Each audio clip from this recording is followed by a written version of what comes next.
प्रथम सामुएल अध्याय 19। अनंतर दाऊद को बध करने साउल अपना पुत्र जोनाथन को और अपना दास समस्त को कहले। मात्र साउलंकर पुत्र जोनाथन दाऊद अत्यंत अनुरक्त थिला। जेहेतु जोनाथन दाऊद को कहला, मोर पिता साउल तुम्हें बध करने को चाहती, एथिपाई मु विनय करुछि तुम्हें प्रातः काल अपना विषय सावधान होई कौन सी गुप्त स्थान रही अपना को लुचाओ। पुणी तुम्हें जो क्षेत्र में थिब से स्थान को मु जाई मोर पिता पाखरे ठिया होई तुम्भ विषय मोर पिता संगे कथोपकथन करी। जेबे मु किछि देखिबी तेबे तुम्भकु जणाइबी। पुणी जोनाथन अपना पिता साउल को दाऊद विषय भल कथा कही तांकु कहिला, महाराज अपना दास दाऊद विरुद्ध रे पाप न करंतु, जेहेतु से आपनक विरुद्ध पाप करी नहीं, मात्र ताहार समस्त कर्म आपनक पक्षरे अति मंगलजनक होइअछि, कारण से अपना प्राण हस्तर धरी सेई पलेष्टिय को बध कला। तहिरे सदाप्रभु समुदाय इस्राएल निमंते महा उद्धार साधन कले। आपण ताहा देखिथिले और आनंद करथिले। तेबे आपण बिना कारण रे दाऊद को बध करी कि हेतु निर्दोष रक्त विरुद्ध पाप करिवे? एथिरे साउल जोनाथन रब शुणिले। पुणी साउल शपथ करी कहले, सदाप्रभु जीवत थिबा प्रमाणे से हत हेबे नहीं। ए उतारे जोनाथन दाऊद को डाकिला और जोनाथन तांकु से समस्त कथा जणाइला। पुणी जोनाथन दाऊद को साउल निकट को आनिला।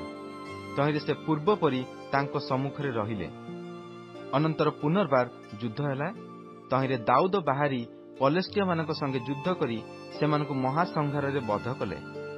तहु सेमाने तांको सम्मुखरु पलायन कले। ए उतारे साउल अपना हाथ में वर्षा धरी गृह बसिथिया बेले सदाप्रभुठारु एक मंद आत्मा तांको ऊपर को आसिला। से समय दाऊद अपना हस्तरे वाद्य बजाउथिले। एपरी समय साउल वर्षारे दाऊद को कांथरे फोड़ी पकाइबाकू चाहिए, मात्र से साउलंक सम्मुखरु घुंची जिबारु वर्षा कांथरे फोड़ी होई गला। पुणी दाऊद पलाई सेही रात्रि रक्षा पाइले। तहु दाऊद को जगी सकाळे बध करिया पई तांकर गृह को साउल दूत मान को पठाइले। एथिरे दाऊदंकर भार्या मिखल तांकु कहिला, तुम्हे आज रात्रि अपना प्राण रक्षा न कले काली हत हेबो।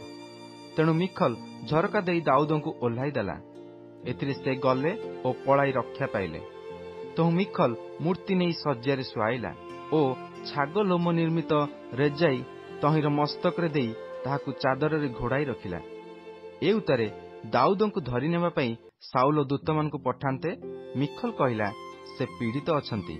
तहिरे साउल दाऊद को देखिया पई दूत मान को पठाई कहिले, ताहाकु सज्जारे मो निकट को आण, मु ताहाकु बध करिबी। तहु दूत माने भितर जाते, देख सज्जारे मूर्ति अछि और तहिर मस्तक रे छागलोम निर्मित रेजाई अछि। एणु साउल मिखल को कहिले, तुम्हे काहेकि मते ए रूप प्रवंचना कल और मो शत्रु को छाड़ीदेल जे से पलाई गला? तहरे मिखल साउल को उत्तर कला, से मते कहिले, मते छाड़ी दियो, मु काहेकि तुमको बध करिबी। एथि मध्यरे दाऊद पलाई रक्षा पाइले और रामारे सामुएल को निकट को जाई साउल तांको प्रति जहा करथिले ताहा सबु तांकु जणाइले। तहु से और सामुएल जाई नायोत रे बास कले। ए उतारे साउल को जणाई दिया गला, देख दाऊद रामा स्थित नायोत रे अछंती।